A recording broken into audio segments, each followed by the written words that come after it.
Radio city podcast.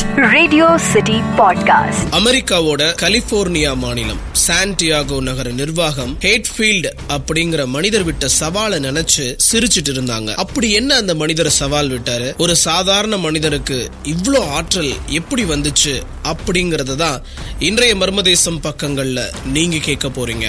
நான் உங்க RJ John. நீங்க கேட்டுட்டு இருக்கிறது ரேடியோ சிட்டியின் மர்மதேசம் பாட்காஸ்ட். ரேடியோ சிட்டியின் மர்மதேசம்.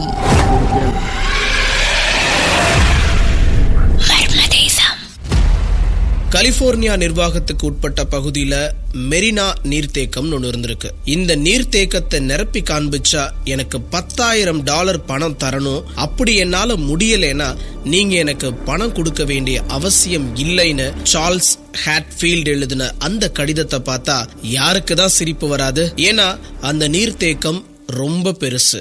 அதோட கொள்ளளவு சுமார் 57,000 கோடி லிட்டர் தண்ணீரை தேக்கி வைக்கிற அளவுக்கு இருந்ததுதான் இவங்க எல்லாரும் சிரிக்க காரணம். இந்த அணை கட்டப்பட்ட நாள்ல இருந்து 1/3 பங்கு தண்ணி கூட இதுவரைக்கும் நிரம்பலங்கிறது தான் நிதர்சனமான உண்மை. அதனால கண்டிப்பா இது நடக்காதுன்னு அந்த நிர்வாகம் $10,000 கொடுக்கறதுக்கு சம்மதம் தெரிவிச்சாங்க. 57,000 லிட்டர் கூட வேண்டாம், 38,000 லிட்டர் தண்ணி சேர்ந்தாலே உனக்கு அந்த பணத்தை தரோன்னு சொன்னாங்க. 1916 வருஷம் ஜனவரி மாசம் 1ஆம் தேதி சாண்டியாகோல இருந்து சுமார் 100 கிலோமீட்டர் தூரத்துல இருந்த மொரினோ நீர்த்தேக்கத்தை போய் சேர்ந்த ஹேட்ஃபீல்டு மழைய வரவழைக்கிறதுக்கான தன்னுடைய முயற்சியை தொடங்கினாரு.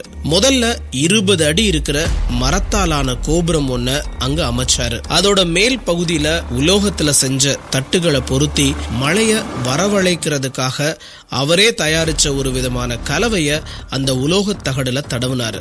4 நாட்கள் கழிச்சு ஜனவரி 5ஆம் தேதி அந்த நீர் தேக்கத்துல லைட்டா மழை பெய்ய தொடங்குச்சு. 5 நாட்கள் தொடர்ந்து லைட்டா பெஞ்ச மழை ஜனவரி 10ஆம் தேதி கனமா பெய்ய ஆரம்பிச்சது. அந்த பகுதியில மட்டும் இல்லாம அந்த மாநிலம் முழுவதுமே தொடர்ச்சியா 10 நாட்களுக்கு மழை. இந்த மழையின் காரணமா தெருக்கள்ல தண்ணீர் வெள்ளமா பாய ஆரம்பிச்சது. மக்களுடைய இயல்பு வாழ்க்கை பாதிக்கப்பட்டுச்சு. ரயில் சேவை கூட நிப்பாட்டப்பட்டாச்சு. போக்குவரத்து முற்றிலும் ஸ்தம்பிச்சு போச்சு. நதிகள்ல வெள்ளம் கரை புரண்டு ஓட ஆரம்பிச்சது. ஊரே வெள்ளக்காடா காட்சி அளிச்சது. 10 நாட்களா தொடர்ந்து பெஞ்ச மழை இப்ப கொஞ்சம் கொஞ்சமா நிக்க ஆரம்பிச்சது. மழை முடிஞ்சிருச்சுன்னு அந்த மக்கள் நினைச்சது தப்புன்னு கொஞ்சம் கொஞ்சமா புரிஞ்சுக்கிட்டாங்க. ஜனவரி 26ஆம் தேதி திருப்பியும் புயல் உருவாச்சு.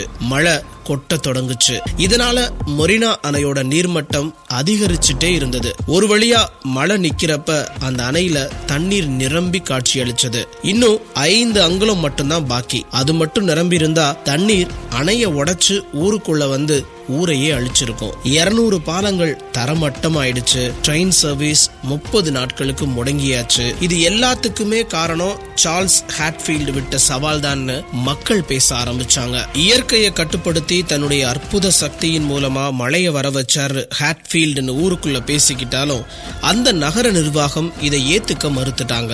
இது இயற்கையான மழைதான் அப்படின்னு சொல்லி இவருக்கும் மழைக்கும் எந்த சம்பந்தம் இல்லைன்னு சொல்லி அவருக்கு தரேன்னு சொன்ன பணத்தை கொடுக்க மறுத்துட்டாங்க.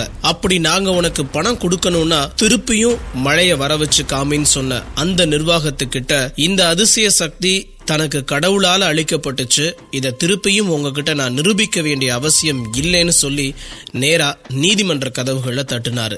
இருந்தாலும் நீதிமன்றம் போதிய ஆதாரங்கள் இல்லைன்னு சொல்லியும் எழுத்துப்பூர்வமா எந்த தகவலும் பகிரப்படலைன்னு சொல்லி இந்த வழக்க தள்ளுபடி செஞ்சாங்க.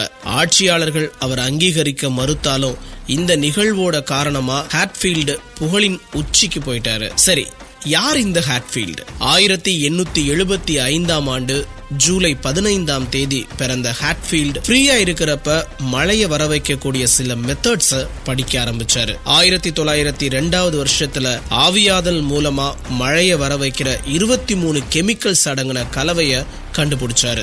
1904 வருஷத்துல ப்ரமோட்டர் ஃப்ரெட் பின்னி கூட சேர்ந்து தன்னால மழைய வர வைக்க முடியும்னு, அப்படி வர வைக்கிறதுக்கு மக்கள் தனக்கு பணம் கொடுக்கணும்னு விளம்பரம் கொடுத்தாரு. ஹேட்ஃபீல்டும் அவருடைய தம்பி பாலும் சேர்ந்து அந்த பகுதியில ஒரு கோபுரம் அமைச்சு தான் தயாரிச்சு வச்சிருந்த அந்த கலவைய அதுல ஊத்த இவங்க சொன்ன மாதிரி மழை பெய்ய ஆரம்பிச்சுச்சு. மக்களும் இவருக்கு $100 கொடுத்தாங்க.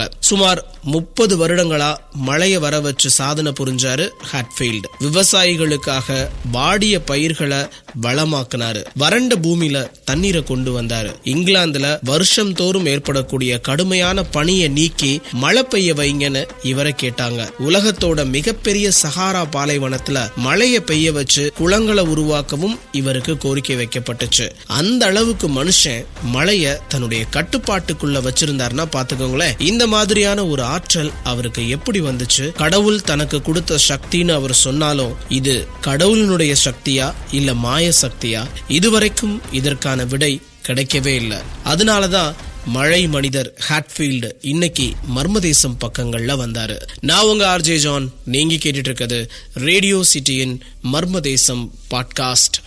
ரேடியோ சிட்டியின் மர்மதேசம்.